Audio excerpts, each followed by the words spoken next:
Hi everyone, bonjour à tous, this is Romy.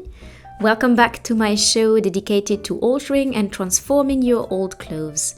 I hope this new video will inspire you to give a second life to pre-loved garments by making them more attractive, more fitted, more up-to-date and more fun. Today is part 2 of this simple refashion of an old polka dot dress.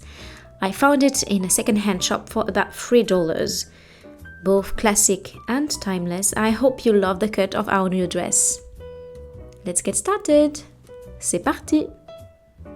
In the previous episode, which I highly recommend you watch first if you didn't get the chance to yet, we did cut the dress in half in order to work on the top part. Now that it is perfectly fitted, let's focus on the bottom and then on reattaching both parts together. First, I would like to cut in half the inner facing lengthwise so as to make the skirt lighter and also to recuperate the excess fabric, which we will use to finish the neckline off later. To unfold the inner facing so we can lay it flat on the table, I am going to temporarily unstitch the thread that maintains it to the bottom hem. Then, following the dotted pattern of the dress, I'm cutting our inner facing in half. Here is the excess fabric that is dying for a good ironing press. Also, we need to serge the raw edge starting from the very bottom of the skirt. You can use the zigzag stitch of your sewing machine to do that as well. And when it's done, let's not forget to fold and sew back the inner facing to the hem of our skirt. A few invisible hand stitches will do the trick nicely. And voila, the inner facing's width is reduced on both sides and I ironed the excess. I'll keep it in a safe place for later. So here is now the situation we are facing. The waist of the corsage is way shorter than the waist of the skirt. Solution 1, creating gathering. Solution 2, creating folds. And solution 3, taking in every single seam of the skirt one by one in order to have them match with the one of the corsage. Done! I align the sides together and first good surprise, the inner facing's width isn't the same for the top and the bottom piece, but we'll deal with that later. For now, I'll place a first pin on the skirt's waistline at the level of the first corsage seam. Then, I fold my skirt right sides together along the first seam and I pin both layers together using the placement of my first pin as a guide. We just created a new dart and are going to repeat the same operation right away.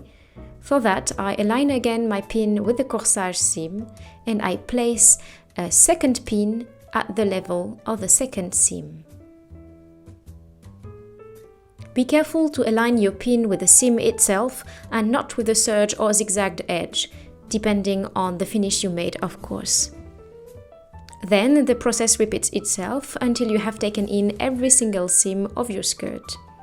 By the way, this process is not 100% academic, but it works nicely. The result will give the skirt a little gourd-like effect, unlike a proper circle skirt. It will also probably require the hem of the skirt to be readjusted. When you are done with every seam, we are going to baste the newly created darts. The result will be way cleaner this way as opposed to going straight to the machine. The fabric is quite shifty and moves around a lot, but it is essential to have perfectly straight seams for your skirt to look polished and perfect. Use a ruler and tailor's chalk to trace your new seam and before basting, pin the layers together to secure your fabric in place. You really don't need to baste with tiny stitches, 7 to 10 millimeters are enough, and with practice it will be a very fast process. What's really important to pay attention to is to be really straight.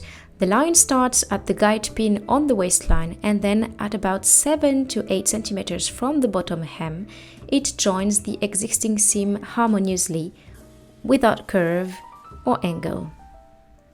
So if you are happy with your line, cut the thread, take the pins out and repeat everything for the next dart. You will notice that the newly created seams are slightly longer and that depending on the width of the dart, they won't have the same length. Therefore, it might be a good idea to watch a little bit the hem of the skirt when the dress will be completely finished. The first 2 darts are now completed, and when the whole skirt is done, let's check again that the length between each seam are the same for the skirt and the corsage, and that the waist measurements are similar. If everything matches, you have my blessing to finally use your machine. I'm going to search the pieces together directly, but alternatively you can of course sew them with straight stitches on your sewing machine, then cut the excess fabric at about 5 mm and finish the raw edges with a zigzag stitch. Then attach skirt and corsage together, aligning to perfection every single seam. I'm watching you. Here the waistline is traced with the basting thread, and there we had left a 1 cm seam allowance. So I'm pinning at 1 cm on the skirt and straight into the basting of the corsage, so the pieces are right sides together. At every end, unfold the inner facing. By the way, it might be necessary to unstitch the cover stitch to do that, and then pin them properly together.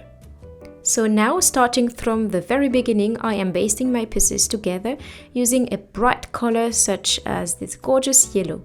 We will then be able to try the dress on before stitching the waist forever and ever. The yellow line appears as should be at 1 cm on the skirt and on top of the orange waistline of our corsage.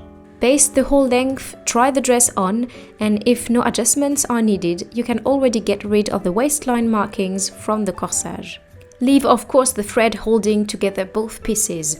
Thanks to it, we are now stitching the waist with our sewing machine. Grab a pair of small scissors and tweezers. We are going to remove our yellow thread. A good tip is to stitch at about a ½ mm from the basting thread, therefore it's so much easier and faster to remove. Now to finish the raw edge, use a serger or the zigzag stitch on your sewing machine. Also, I'm not sure it's quite visible on the screen, but the seams of the top and the seams of the bottom are folded in opposite directions to have less thickness in the waist seam. As for the direction of the waist seam itself, it's folded on the top side. I took the time to readjust the width of the inner facings and to redo the cover stitch on the edge. Last but not least, let's make another top stitching on the length of the waist, creating a very professional-like finish. It isn't long nor difficult, but trust me, it makes a huge difference.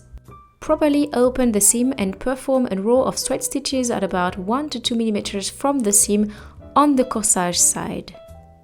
To do so, perfectly align the groove of the presser foot with the seam while sewing, making sure that your needle is offset by 1 or 2 mm on the right side.